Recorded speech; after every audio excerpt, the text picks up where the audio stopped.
Hey guys, it's Christmas Eve, it's crunch time. So I'm trying to get ready for tomorrow. I want to make it easy, I want to enjoy it. So today I am putting together a turkey breast. Now this turkey breast is a honeysuckle breast, and you can see it's right here. It's all ready to go. We like the white meat, and this is nice, it's flavorful, it's tender. So let me tell you what I'm gonna do. In this slow cooker, and it's the all-clad slow cooker, it has the insert. So I'm gonna prepare everything in here and then put it back in the refrigerator so I can start it in the morning. The first thing that I'm going to do is layer the bottom with about 4 lemons. We like the flavor. It is very, very aromatic. So we're gonna layer that down in here. And then I'm going to layer one very large onion. It doesn't matter how you layer it. I'm gonna layer one very large onion around. So I wanna get it spread around. So I cut it into quarters, and then I cut it again. So I've got nice pieces because this breast is going to lay on this bed of vegetables. Then I went out, well, I had some celery, so I cut some celery up, and then I cut some more, and I went out in my garden and I got a bunch of the celery that I had growing, and brought some of that in. I like to use the leaves on that. So we've got so far lemon, onion, celery. Here's some more of that celery, see, with the leaves on it. And so we put it in there all around. And then I use these baby carrots. I eat them all the time, and I use them. I'm gonna go ahead and put this in here. What's nice about this is you will be able to eat the vegetables if you want. You don't have to. So I put about 2 cups of that in there. Then I also grow my own parsley out in the back. And right now, because of the cooler weather, it's beautiful. So I'm gonna go ahead, I'll chop this up a little bit. I've got the stems and everything in here. There we go. As I said, a lot of people, when I serve this, a lot of people just love the flavor of the vegetables, and they eat that. So we put that in there, and now we're gonna get rid of this and then start the next part. I'm gonna take this chili paste, and I get this chili paste at the Asian store, and I'm not gonna put too much because it is very, very spicy. So I put just about that much, about 1/4 teaspoon. I'm gonna use my hands to rub it in, but I want you to know you have to make sure that you wash your hands after, because if you get this stuff in your eyes, it's gonna burn. This is granulated garlic. We're gonna sprinkle that on there.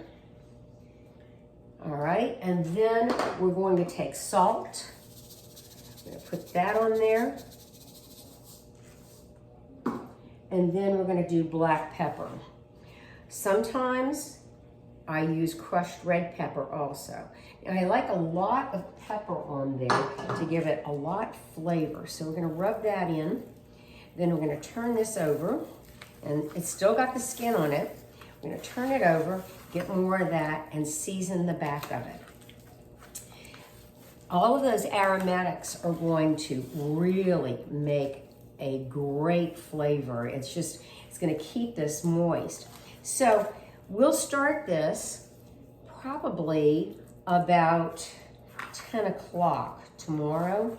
And this is a 4.75, 4.76 pound turkey breast.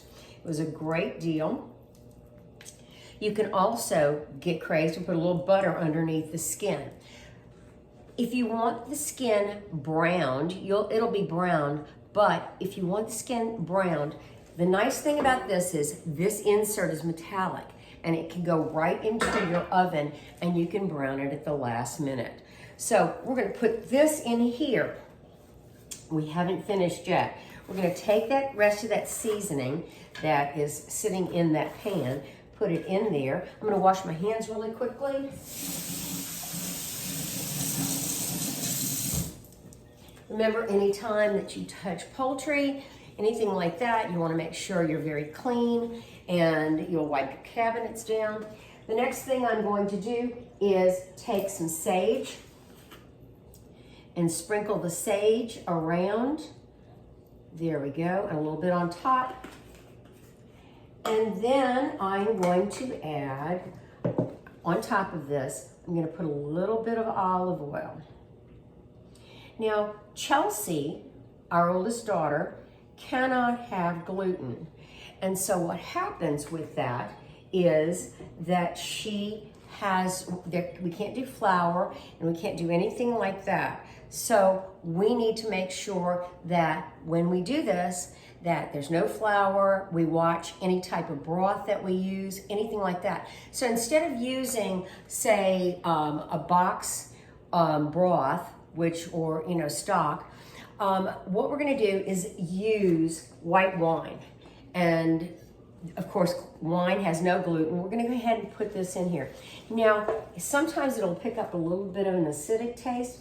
If you need to, and if you're not gluten-free, you can put a little cornstarch in there, or you can add some stock. So I'm gonna go ahead and put the rest of this in here. It was about a cup, and you can do that. So now, this is ready to go. I'll put this in my refrigerator. Tomorrow morning, I'll take it out before I start to cook it and let it not come to room temperature. I don't want that, but I do want the chill taken off of it. So I'll take it out about an hour or so before I start cooking it. I want the temperature, the end temperature, to be 165. So as it starts approaching 160, use your thermometer. As it starts approaching 160, if you want to get it brown, then go ahead and take it out. Take the insert out of the all-clad, and then put your oven on roast, or put your oven on broil. Broil will work too. And then broil it until you get the desired color. And that's it, 165, and you're good to go. Anyway, that's it.